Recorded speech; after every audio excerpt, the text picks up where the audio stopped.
Maybe if she wouldn't be so loud all the time, maybe she wouldn't be getting threats. Are you saying she deserves to be threatened? No, what I'm saying is that when you're out there talking the way she does, I'm surprised that people are probably pretty upset because she's a pretty radical. She's pretty radical. And maybe she should tone it down a little bit. Have you ever felt a rage so deep it became your voice, your shield? While we celebrate the strength and resilience of Black women, consider this: independence, perseverance in the face of exclusion is a Black woman's response to generations of trauma and betrayal, a legacy etched in our DNA and expressed through our rage. This legacy, often mislabeled angry or difficult, is how we survive. If you were constantly misused and dismissed, would you keep silent or would you speak out? A few years ago, I noticed my rage seemed to consume me. The belittling effects of exclusion literally set my teeth on edge. My soul needed a space to breathe. My journey of self-discovery led me to explore my rage through the lens of both love and fear. Where did it start? How did it become an unconscious part of who I am? Let me share a bit of my journey. My rage was born at the age of 13. I'm an Army brat and we moved around a lot. So in the 60s, we landed in the Midwest. Civil rights protests and the Vietnam War dominated the news, and I optimistically integrated my school and neighborhood. I was unprepared for the experience. I'd always made friends easily. But as one girl put it, the only other Black person she knew was her maid. So I was held at arm's length and felt the sting of what was to be the first of many tiny little cuts. Everyone took a placement test at the school, and they made me take it twice. But what I really remember the most is a teacher cornering me in the hallway, demanding to see my scores. He wanted to see them with his own eyes. And then his eyes widened as he exclaimed how proud I should be and how proud my family must be of me. But what he was really saying was people like me just didn't score well.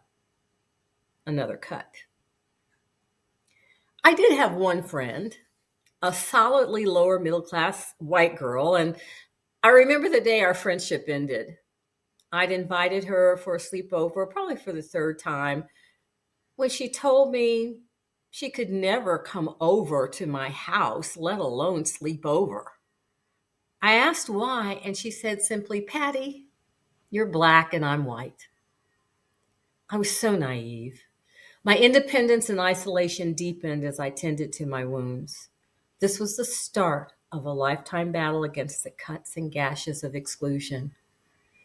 But my journey from personal hurt to recognizing systemic racism mirrors what many Black women face, and the wounds never heal because the challenges never stop. Anger is a signal telling us that something isn't right. Rage is how you feel when no one listens and no one cares. Remember the rage that you probably felt when George Floyd was murdered? Now imagine this is a rage you feel every day. Rage rooted in love drives our fight for equity and really can result in good, like the transformative impacts of Black Lives Matter and the Me Too movements. But rage can also be rooted in fear. Fear of continued oppression, fear of safety. Most fear, though, is a story you create in your head. So getting close and changing the story about what you fear takes courage. I've noticed as my fear diminishes, the rage grows stronger. Love is the opposite of fear and is a human responsibility. And to be responsible simply means being able to respond with love, to be love. But that's a big ask, and yet we do it every day. Love seduces us to suppress our anger, to avoid confrontation, or to avoid being labeled one of those, not realizing the harm we do to ourselves. We continue to work and love with our whole hearts, knowing we will always be questioned and silenced. From the womb to the grave, we confront biases that manifest in stark health disparities, where Black women and their premature babies receive less nursing care and are more likely to die than white babies, and where chronic toxic stress can literally lead to deadly diseases like hypertension. The natural human protective trauma response is not just physical and emotional. The stress that systemic inequities cause engrave a lasting imprint on our very biology by a process called epigenetics, where certain genetic proteins are changed. Our resilience is biological and our independence is a real trauma response. It is how the strong survive. It's how we survive. But it's more than that. Our survival is deeply rooted in our innate sisterhood. Despite often feeling isolated and unsafe, we find strength and comfort in our collective independence. This independence isn't just about perseverance, it's a journey towards self-acceptance.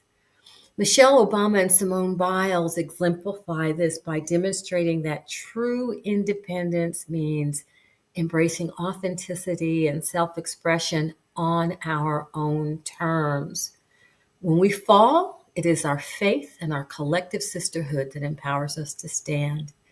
Together, by embracing our authentic selves, we unlock our inherent freedom, ensuring that we truly belong not only to ourselves, but to each other. Vulnerability means speaking from the scar and not the wound, but vulnerability requires safety, and we are not safe. So our wounds never heal. Our rage and independence is the armor we wear to protect ourselves from the daily cuts of bias. But our warrior wisdom transcends rage and creates a powerful force that is sustained by our shared self-awareness. We must release the stories that bar us from loving ourselves unapologetically. Here we can gently remove each other's armor and lovingly apply the healing balm of collective knowing. We know we are the change we seek. Black women, I urge you to use your voice. Embrace our collective strength. Transform rage into a beacon of change. Together we illuminate darkness, paving a way toward a world where our voices are heard, our experiences valued, and our lives celebrated. Thank you.